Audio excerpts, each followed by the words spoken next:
वाला है, यानी बुढ़ापा आने वाला है।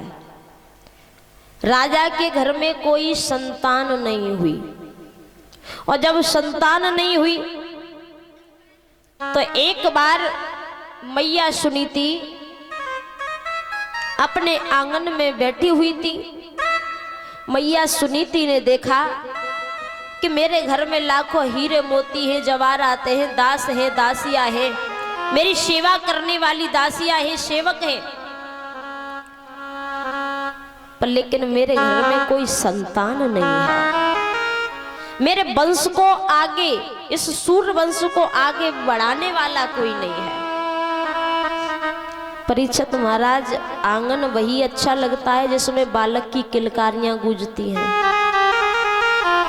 अब विचार करो, हमारे घर में लाखों की अरबों खरबों की संपत्ति है और हमारे घर में कोई संतान नहीं है, तो उस संपत्ति का कोई मतलब है नहीं है। बेशक हम गरीब हैं, पर लेकिन हमारे घर में औलाद है, फिर भी अच्छा लगता है। जब बालक खेलते ना अपने सामने तो अच्छा लगता है। और हमारे घर में लाखों की खरबों की दौलत है, पर लेकिन उसको खर्च करने वाला नहीं है। परीक्षित महाराज, आपने एक और चीज देखी होगी, जो गरीब होते ना, गरीब, तो उनकी संतानें बहुत सुंदर होती हैं। राजा जनक की 4 संतानें थी, तो महाराज राजा जनक अपने आप को बड़ा धनवान समझते थे। राजा जनक की 4 बेटियां थी, तो अपने आप को राजा जनक बहुत धनवान समझते थे। और राजा दशरथ के 4 पुत्र थे, तो राजा दशरथ उन्हीं से धनवान हुए। तो परीक्षित महाराज जी, इसी प्रकार राजा उत्तानपाद के घर में सब कुछ है, पर लेकिन कोई बालक नहीं है।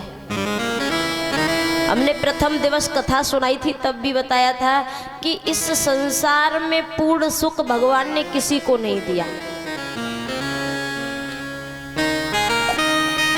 कोई तन दुखी, कोई मन दुखी, कोई तन से दुखी है, कोई मन से दुखी है, कोई संतान से दुखी है, कोई धन दौलत से दुखी है, पर लेकिन दुखी सब है। हमें ऐसा लगता हो कि हमसे जो पैसे वाला है वो सुखी है, वो भी सुखी नहीं है। इस संसार में प्रत्येक प्राणी दुखी है। राजा उत्तानपाद की पत्नी सुनीति भगवान से प्रार्थना करने लगी कि हे प्रभु, हे दीनों के दयाला, दुखियों के दुख हरने वाले, आपने मुझे सब कुछ दिया, आपने मुझे एक बेटा या बेटी नहीं दी। अगर तुझे बेटा नहीं देना था तो एक बेटी दे देता, कम से कम मेरे आंगन की शोभा तो बढ़ जाती। वो कहते ना कि भगवान जिसको देता है, परीक्षित महाराज जी, तो छप्पड़ फाड़ के देता है, और देता नहीं है तो उसको देता ही नहीं है, और देता है तो लाखों अरबों खरबों की संपत्ति देता है, और जब लेने पर आ जाए तो शरीर से चमड़ी भी उधेड़ लेता है। जब वो भगवान लेने पर आ जाए ना, तो इस तन पर चमड़ी भी नहीं छोड़ता। भगवान की लीला का पार किसी ने नहीं पाया। रानी सुनीति रोने लगी, भगवान से प्रार्थना करने लगी कि हे प्रभु, तूने मुझे कैसे असमंजस में डाल दिया, कैसी चिंता में डाल दिया। सर के बाल सफेद होने को आए, आंखों से कम दिखने लगता है, बुढ़ापा आ चुका है, और तूने मेरे घर में एक बालक नहीं दिया, एक संतान नहीं दी। रोने लगी है सुनीति, रोकर के भगवान से कहने लगी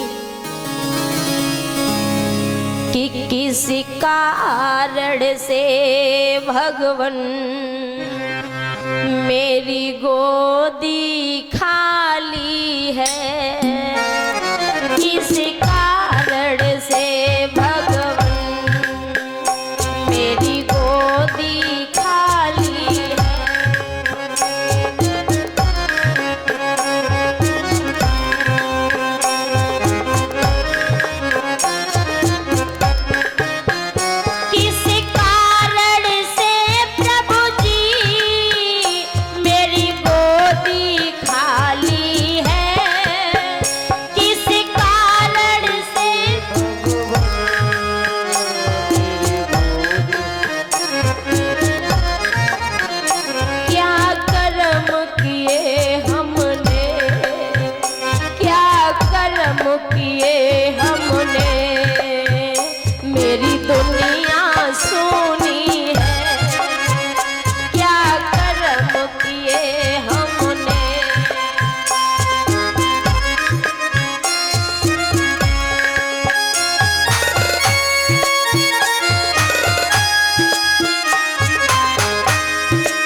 परिवार संसार सब कुछ सूना लग रहा है।